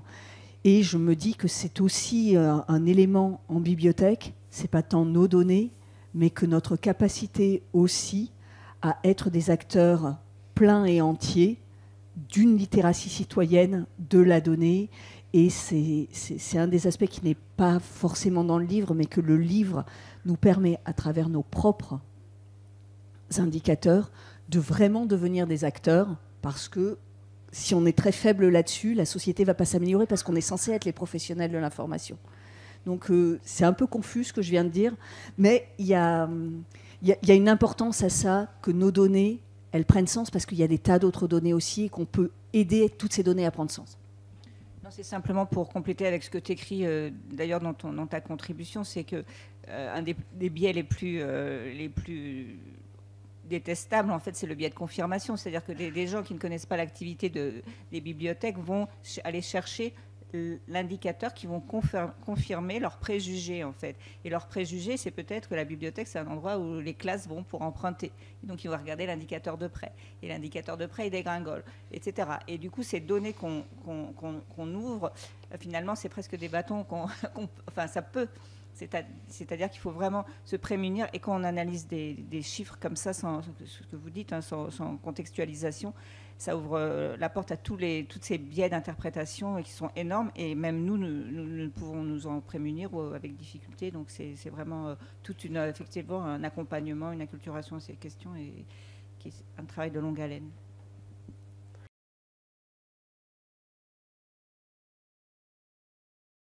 Peut-être que nous pouvons ouvrir la question pour la salle, si vous avez des questions. Merci beaucoup. Alors je suis désolé, je suis arrivé un peu en retard et donc du coup j'ai peut-être loupé des échanges. En fait j'ai une double question, mais avant de la poser, je suis obligé de passer par deux exemples qui, pour le confort de tous, on va partir du principe que c'était dans des bibliothèques qui n'existent pas, mais j'ai eu vent de deux choses un peu spécifiques. Et la première, c'est le remplissage de l'ESGBU et notamment du nombre de mètres linéaires d'une bibliothèque qui, l'année précédente, avait connu un grand chantier de désherbage. Les mètres linéaires étaient donc moins importants que l'année précédente et c'était plutôt mal perçu, et donc il a été décidé de mentir et donc d'accroître de manière artificielle le nombre de mètres linéaires pour se conformer à une idée que la personne avait de ce que devait être une bibliothèque. Premier exemple. Le deuxième exemple, c'est une décision qui a été prise de modifier l'emplacement du portique d'entrée, puisque la fréquentation était en baisse.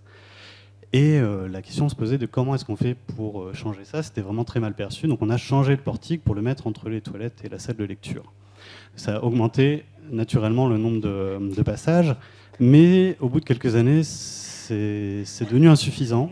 Et donc, il a fallu que la personne qui faisait le relevé du portique fasse attention chaque mois à passer lui-même régulièrement auprès du portique pour que les statistiques ne soient pas en baisse. Donc, c'est des exemples et j'en viens à ma question. Ma question, c'est, en fait, pour moi, ça fait juste émerger une problématique qui est que dans un moment où on est vraiment porté par la culture de l'indice, de l'indicateur, des statistiques, etc., on finit parfois par perdre la notion de ce qui est intéressant de faire, ou en tout cas de regarder la situation telle qu'elle est. Ce qui m'intéresse, c'est de savoir si, parmi vous, vous avez déjà rencontré un cas de figure qui faisait que l'indicateur que vous deviez saisir, en fait, pouvait être mal interprété, précisément, mais ça a déjà été dit un peu tout à l'heure, et d'en être conscient, mais d'avoir des difficultés à faire passer cette information auprès de la tutelle, qui, elle, utilise ces indicateurs comme une manière, on peut le comprendre, d'objectiver l'activité du service. Et donc, du coup, comment est-ce qu'on fait dans ces cas-là, quand on a conscience que l'indicateur, quand il est mauvais, n'est pas forcément signe d'une mauvaise situation, et quand il est bon, n'est pas forcément le signe d'une bonne situation. Je ne sais pas si c'est clair, mais j'ai essayé de vous donner deux exemples où, d'un côté, on avait un indicateur mauvais, les nombres de mètres linéaires qui baissent, c'est plutôt une bonne chose pour la bibliothèque et pour les usagers, et de l'autre côté, un nombre de fréquentations stable, voire en hausse, mais qui en fait est complètement truqué parce qu'on a bien conscience que c'est pas très bon pour la bibliothèque d'avoir moins de personnes qui la fréquentent. Donc double question, est-ce que ça vous est déjà arrivé de devoir faire face à ce genre de difficultés, et comment est-ce qu'on arrive à gérer ça quand on est chef de service ou chef d'établissement et qu'on doit discuter avec la tutelle et qu'on doit leur expliquer que cet indicateur en baisse, en fait, il n'est pas signe que ça ne marche pas, et que l'indicateur en haut, c'est pas forcément le signe que ça marche bien.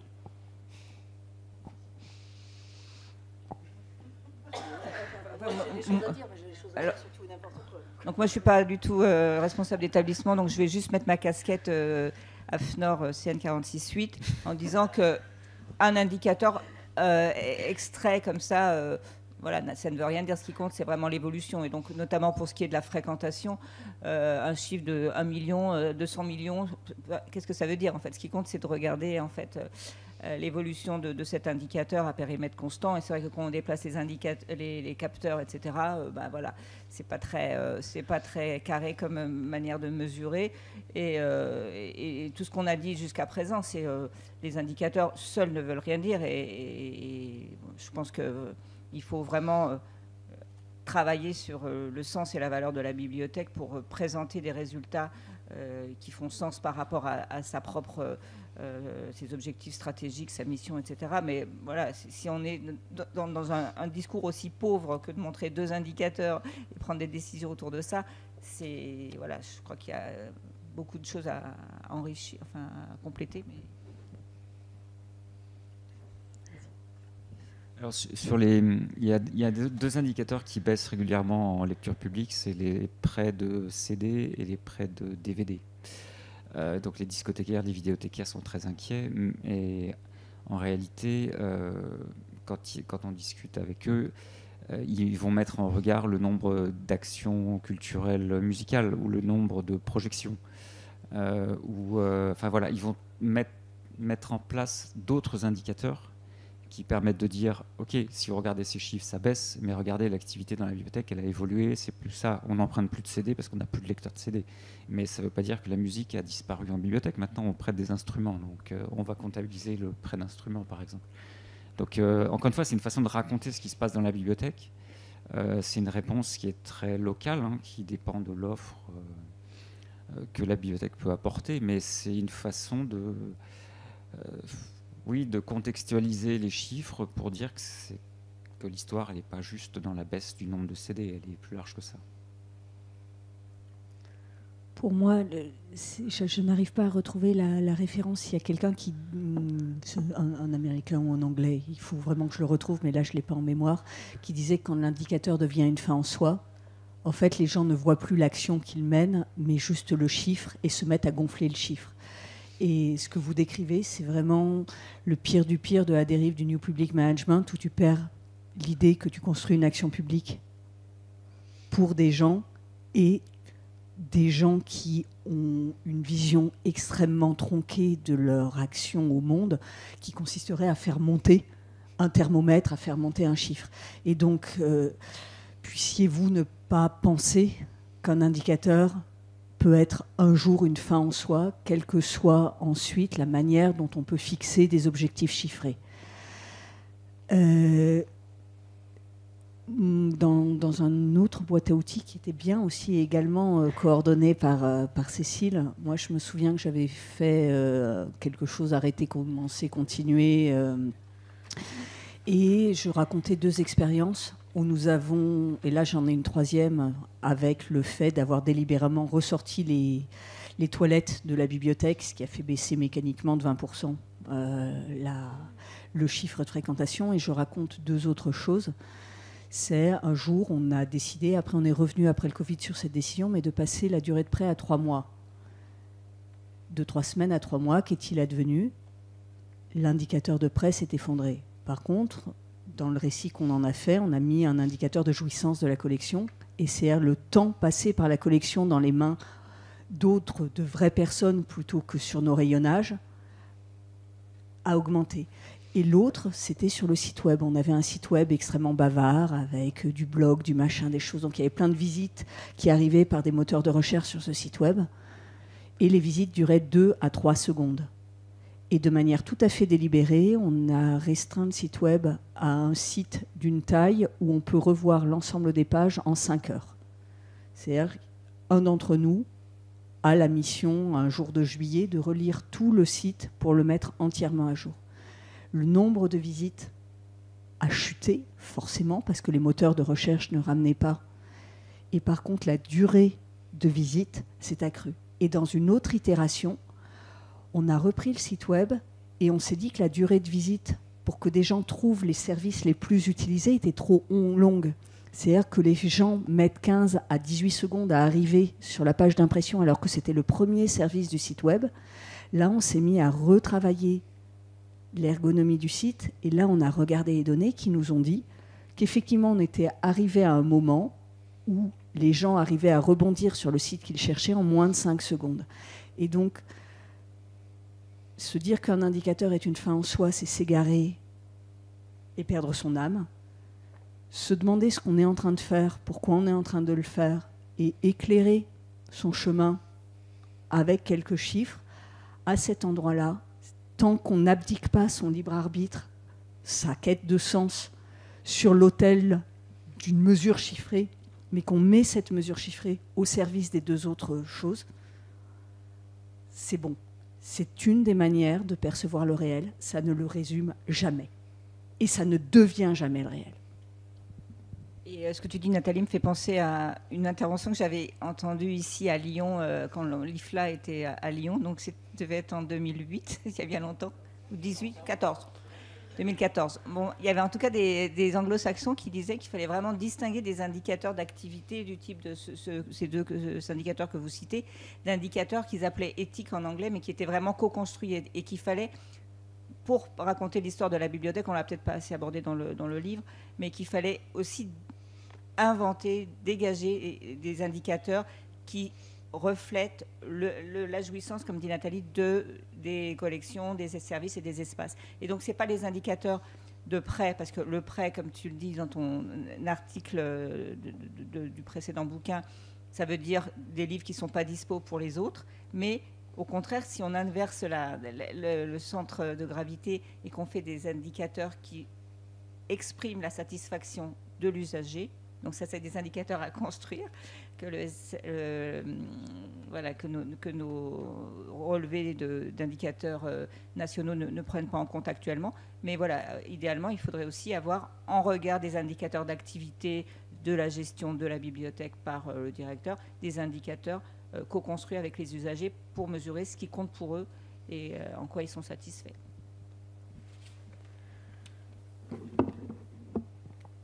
Une autre question ? Bonjour et merci pour vos interventions. Madame Twitou, vous venez d'anticiper un peu une de mes questions.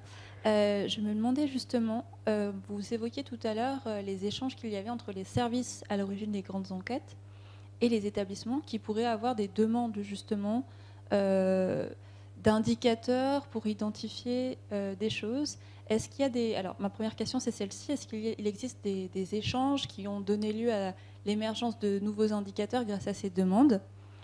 Et ma deuxième question, elle tient plutôt à l'inquiétude que vous aviez, monsieur, sur l'open data, puisque moi je travaillais dans un service de sciences ouvertes juste avant d'arriver à l'ENSIB, et je me demandais s'il serait envisageable de travailler sur la visualisation des outils pour accompagner la lecture en fait des indicateurs.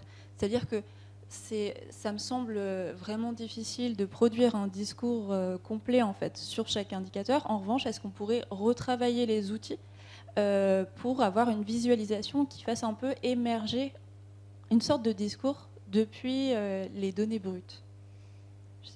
Je ne sais pas si j'ai été très claire.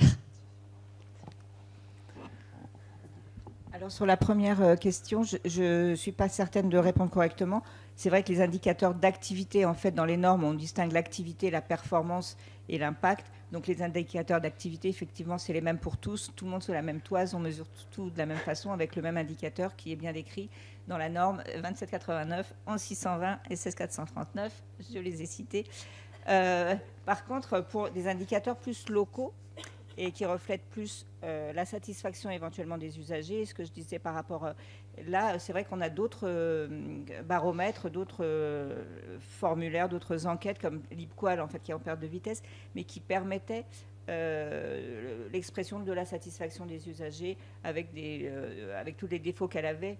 Mais ça avait l'intérêt d'être barométrique et d'être standardisé, et ça permettait d'avoir des notes qui mesuraient l'écart entre les attentes, l'attente, le besoin et le perçu, en fait. Comment je perçois ce service, quel serait le niveau de service que j'attends, etc. Donc c'était un peu complexe à décrire en 2 mots, mais je trouve que ça avait une grande vertu qui était de permettre de mesurer de façon standardisée la satisfaction et les attentes des usagers, segmentées par public, licence, master, enseignant-chercheur, et permettre de voir la distinction entre la satisfaction et les attentes de ces différents publics. Après, travailler, si c'était bien votre question, sur des indicateurs locaux et les échanger au niveau national. Je crois que Chambéry avait fait une initiative un peu dans ce sens-là. Pardon. Je pensais par exemple aussi à la manière qu'on aurait, à travers des indicateurs, d'identifier l'émergence de nouveaux services, des services qui soient pionniers, par exemple pour contrebalancer la la baisse des prix pour la musique, les DVD, etc. Est-ce qu'on arrive, voilà. Alors ça, c'est effectivement l'enquête qui est conduite par l'Observatoire. Elle a des phases de refonte régulières, en fait, à peu près tous les 5 ans. Et donc là, on introduit de nouvelles questions justement pour rendre compte de l'émergence des nouveaux services. Ça ouvre des horizons assez illimités, puisque aujourd'hui les bibliothèques prêtent de plus en plus de choses. Donc on se demande comment on va mesurer les grainothèques, mais peut-être. En tout cas, on va prendre en compte le prêt d'instruments de musique dont je parlais tout à l'heure. C'est-à-dire que on s'appuie sur les normes, bien évidemment, mais on a aussi toutes les demandes des professionnels qui veulent rendre compte de toutes les évolutions qu'elles voient au quotidien ou dans la durée. Donc il y a deux directions qui sont privilégiées. C'est où ça évolue le plus vite, c'est l'action culturelle, toutes les formes d'action culturelle et tous les objets qui sont prêtés en bibliothèque. Sinon, pour capter en fait des nouveaux usages, et je crois que Nathalie l'a fait à Angers, je vais lui laisser la parole, mais c'est aussi de faire de l'observation, c'est-à-dire qu'on se met dans un coin de la bibliothèque et on recense de façon exhaustive tous les usages qui ont lieu dans la bibliothèque, et de façon à voir des choses qui n'étaient pas dans nos grilles et qui permettent d'appréhender ces nouveaux usages. Et pour moi, c'est toujours de lier l'écoute et la mesure, en égale mesure, justement. Et quelque chose qui était vraiment intéressant, là, qu'on vient de vivre dans le cadre d'un projet de réaménagement, on a pu, avec les données de passage, mesurer de manière relativement fine, indiquer à l'architecte quand même qu'il était face à une autoroute qui passait le Sas, et que l'existence de cette autoroute, avec de nombreux passages, exigeait quelque chose comme un allongement du Sas. Mais on a également éclairé ce travail avec un travail fait par des collègues en formation continue. Je suis quand même un peu une exploiteuse de gens qui viennent à Angers se former et qui en fait travaillent gracieusement pour nous. Et on avait mis donc des collègues à faire des observations dans la bibliothèque et à faire des entretiens. Ils avaient fait des cartes d'itinéraire en dessinant le tracé des autoroutes, etc., sur quelques journées très ciblées. Mais ce qui était incroyable, c'est que ce petit travail artisanal soumis à l'architecte a vraiment orienté son travail, et les mêmes avaient fait des entretiens, les avaient transcrits sur des grandes feuilles de paperboard que j'avais redonnées à l'architecte. Et pareil, dans ces entretiens, la sélection qui en avait été faite est quelque chose qu'ensuite, des observations systématiques, parce qu'on a voulu un peu tester l'hypothèse qui avait été faite un peu de manière rapide et méthodologiquement approximative, qui était qu'en fait, le fait d'avoir des surfaces libres et propres au sol, dans un endroit qui prête des galettes de sol et des couvertures, était tout un espace qui, dans le cadre du réaménagement, ne devait pas être loti de mobilier.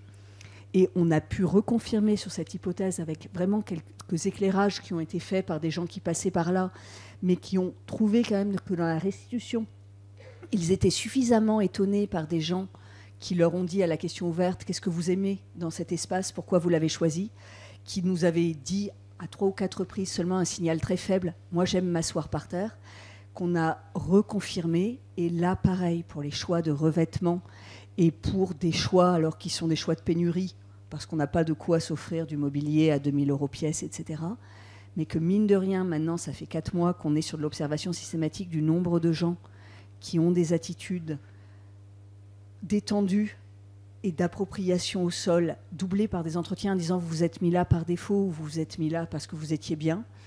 J'ai fait les mêmes choses dans le cadre du congrès ADBU à Lille, à l'Iliade, etc., pour essayer d'analyser ce goût du jeune encore souple pour le sol. Et en fait, ça n'est pas une attitude de pénurie. Et ça corrobore quelque chose de très, très sensible, qui est que l'ensemble de mes adolescents, que j'ai pourtant équipés de bureaux tout à fait honnêtes et de chaises de bureau relativement confortables, fait ses devoirs couché sur le sol de la chambre. Donc tout ça est très impressionniste. Ça tombe super bien, les budgets qu'on a eus en 2020 sont totalement insuffisants pour équiper l'ensemble des surfaces en 2025. Donc peut-être que je suis juste en train de construire un récit, je fais ça assez facilement, pour justifier que la pénurie n'est pas une mauvaise chose en soi. Il n'empêche, moi je suis plus à l'aise avec cette décision, c'est déjà ça, de mettre moins de mobilier. Et vous voyez, on part d'un signal faible, d'un récit, d'un truc non mesurable par des indicateurs normés, mais qui éclaire aussi des décisions qui seront des décisions itératives. Si on n'a pas mis de mobilier, ça ne nous empêchera pas d'en mettre, si on se rend compte que plus personne n'est par terre dans 3 ans parce que les gens ont des douleurs inconnues et récurrentes suite à l'épidémie suivante. Je reviens à la deuxième partie de la question sur l'open data.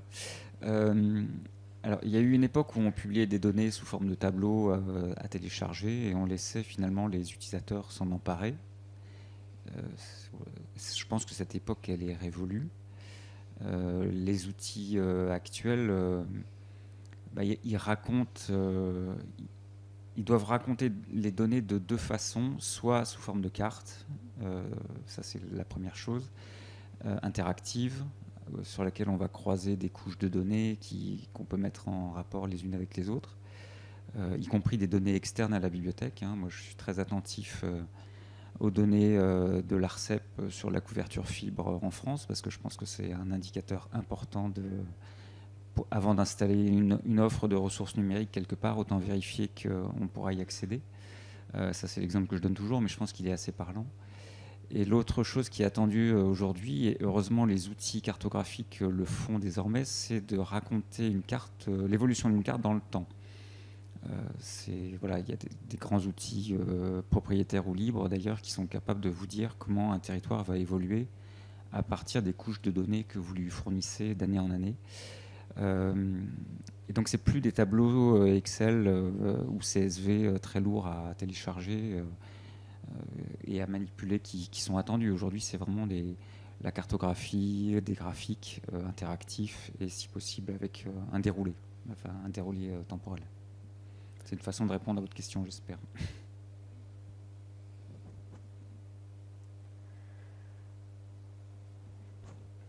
Si vous n'avez pas d'autres questions... Pour revenir à la vôtre, mais quelque chose de l'ordre de la bonne foi, en fait. Non, mais comment vous dire, je sais qu'on peut faire dire à peu près n'importe quoi, à n'importe qui, à des données, la donnée, tu peux la marionnetter. Et c'est là où on a aussi des valeurs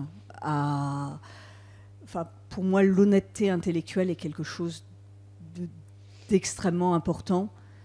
Et de savoir aussi, quand on raconte des histoires, de ne pas forcément croire jusqu'au bout aux histoires qu'on peut raconter à un moment donné, et de quand même toujours garder une forme de boussole morale sur l'usage narratif de la donnée peut être dangereux.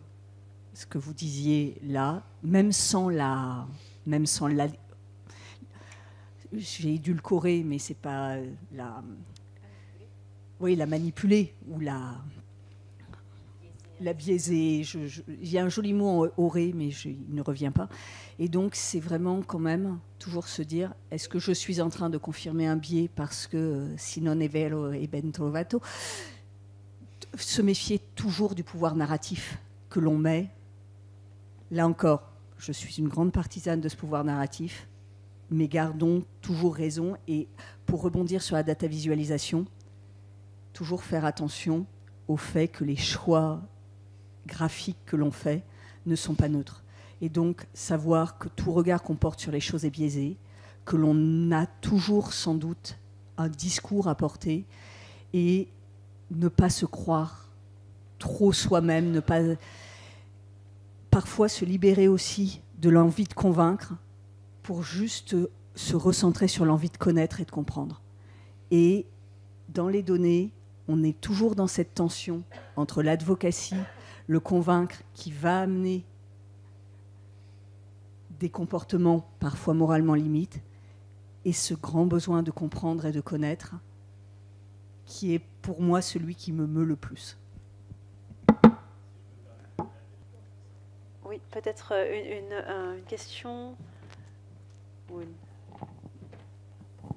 Oui, c'est entre ce que viennent de dire les deux derniers interlocuteurs, donc Nathalie Marceau-Ramel de nouveau, entre la donnée à laquelle on croit et que l'on pense avoir produite de manière juste et la donnée manipulée avec un sens moral douteux ou pas, il y a quand même un cas de figure qui me paraît assez fréquent dans les bibliothèques et dans l'ESR en général. C'est la donnée qui est produite fausse, parce que le tableau Excel n'était pas juste, parce que la formule a été mal finalisée, etc. Et là, on a quand même un certain nombre de cas dans nos équipes de collègues qui ne sont pas en capacité de voir que la donnée n'est pas exacte. Il y a une croyance déjà, parce que Excel l'a dit ou que le SI l'a dit, la donnée est juste. Et derrière, une difficulté à voir, à comparer un flux de données, par exemple, pour voir que ça ne peut pas être juste. Assez récemment, même à l'ENSIM, je me suis retrouvée à expliquer à un service pourquoi, en regardant un tableau fourni au conseil d'administration, je savais que la donnée 2024 était fausse. Il suffisait de regarder la donnée pour savoir qu'elle était fausse. Et je me suis rendu compte que ce n'était pas forcément partagé, mais de bonne foi. Alors, la question est, je la pose depuis l'ENSIM, on peut répondre formation, mais c'est plus complexe que ça. Comment faites-vous dans vos équipes, notamment Nathalie, Cécile, pour acculturer à la donnée, à un regard je veux dire, interrogateur sur la donnée produite pour être sûr qu'elle est juste ou au moins cohérente? Mais la question n'est pas facile, je le sais. Moi, je vais citer une célèbre autrice, Nathalie Clot, dans l'ouvrage. Sa contribution, c'est vrai, c'est vraiment sur le sens de la mesure. Et c'est vrai ce que vous dites, Nathalie, peut-être qu'il y a un déficit de culture mathématique dans notre profession. Je ne sais pas si c'est une critique qu'on peut énoncer ou pas, mais c'est vrai que garder vraiment le sens de la mesure est déterminant. Et c'est vrai que arrêter d'être focalisé sur deux chiffres après la virgule, et des fois on voit des restitutions d'enquête avec une précision qui est complètement inutile, voire fausse, parce qu'on est vraiment dans la marge d'erreur et de toute façon le chiffre il est faux. Et ce qui compte, comme vous le dites, c'est on voit un graphique et puis une donnée complètement une anomalie en fait hors de l'évolution devrait attirer l'attention. Mais c'est vrai que c'est un... Enfin, je sais pour en avoir parlé avec des collègues d'autres établissements, notamment voilà, des gros établissements, cette question de la formation à la donnée est vraiment très importante, au point qu'on pourrait faire comme les Américains encore, qui évacuent complètement, après, peut-être pas pour des rapports d'activité ou des gestions de services, mais dans la communication, ils évacuent les données parce que les données, elles ne veulent rien dire finalement, elles ne veulent rien dire si ce n'est dans leur évolution. Ouais. Mais Nathalie, tu voulais... Oui, alors il y a aussi il y a l'acculturation mathématique peut-être, parce qu'on a des communes qui sont capables de déclarer 3333 conservateurs de bibliothèques dans l'enquête annuelle. Et en fait, bon, c'est un exemple extrême, mais on a fini par présenter à la bibliothèque qui est en train de remplir son enquête un récapitulatif d'une quinzaine de chiffres. Qu'est-ce que vous avez saisi l'an dernier? Qu'est-ce que vous avez saisi cette année? Et on se rend compte que ça limite la casse quand même. C'est-à-dire qu'il faut simplement, voilà, il faut montrer les choses pour que ça soit pertinent. Et c'est ma passion pour les ordres de grandeur. Donc moi, je vis avec quelqu'un qui enseigne des sciences et qui est toujours absolument fasciné de l'altération et de l'abolition de l'esprit critique quand tu es face à un devoir en classe préparatoire, où il me dit « j'ai régulièrement des tas de copies qui me font voler un satellite à 36 mètres au-dessus du sol parce que les gens pris dans leurs calculs, abolissent totalement l'idée que c'était quand même une situation où on parlait d'un satellite qui ne volera pas à 36 mètres au-dessus du sol. parce que c'est pas comme ça que volent les satellites et qu'en principe c'est quelque chose d'une représentation partagée du monde. Et je ne sais comment est fait l'enseignement des mathématiques, et j'ai souvent cette discussion avec les générations de conservateurs qui me disent « Ah non, mais là, ce que vous nous faites, c'est vraiment des maths, c'est horrible ». Et là, je sais, pour avoir élevé un certain nombre de marmots, que nous parlons de maths de niveau primaire, et les gens ont intériorisé quelque chose qui me paraît très dangereux dans l'environnement qui est le nôtre, d'une peur telle de ne pas comprendre qu'ils se mettent en situation de ne pas comprendre, comme les étudiants de mon compagnon, qui, parce qu'ils sont saisis par le stress du devoir, font voler des satellites à 36 mètres du sol, sans qu'à aucun moment ils ne calculent, tout élève ingénieur qu'ils sont, que quand même, tu n'as pas besoin d'être élève ingénieur pour savoir que les satellites ne volent pas à 36 mètres du sol. Et essayer de baisser la peur, hein, on parle de la peur des bibliothèques, mais essayer de baisser la peur par rapport aux outils mathématiques, re-raconter les choses sur les nombres de zéros, sur redire qu'est-ce qui se compte sur les doigts d'une main, qu'est-ce qui se compte, et essayer de se calibrer, et c'est ce que vous disiez, sur les données de l'année précédente ou les moyennes.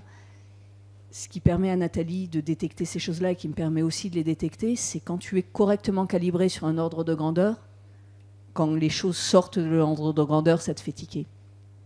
Et là, tu cherches l'explication.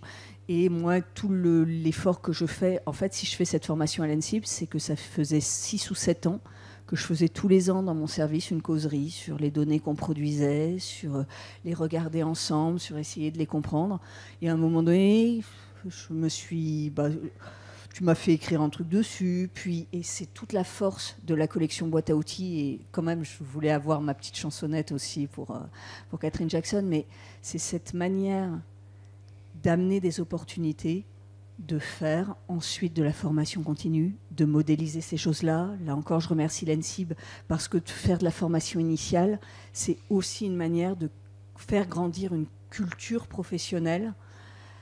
Alors c'est petit pas par petit pas, ça n'est pas massif, mais si dans des services il y a des gens qui arrivent, ils peuvent à leur tour transposer et peut-être baisser le niveau de peur. Et là-dessus, les boîtes à outils, c'est quand même un outil assez formidable pour engager la conversation. Et cette conversation fait des petits, notamment grâce à l'ENSIB, dans la formation continue, dans la formation initiale.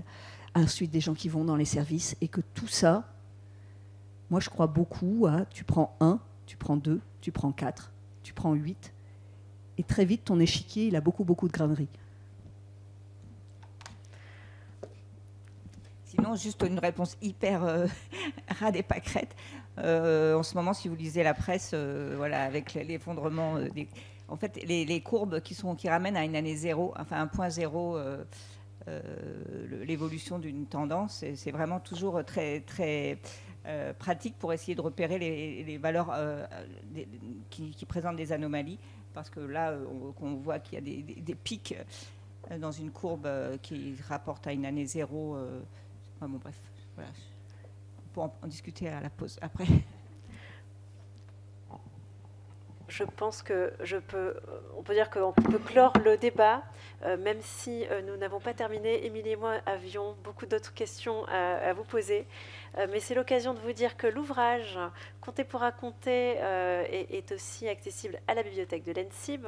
Il est sur Open Edition Books et que vous pouvez également, donc, pour les personnes qui sont à l'extérieur sur la chaîne YouTube, le commander pour venir aussi soutenir les éditions de l'ENSIB et la formation aussi de l'école, parce qu'on voit bien le lien avec la formation initiale. Et Nathalie Clot nous l'a bien dit, on ne peut pas faire meilleur soutien pour l'ENSIB que ce qui a été fait.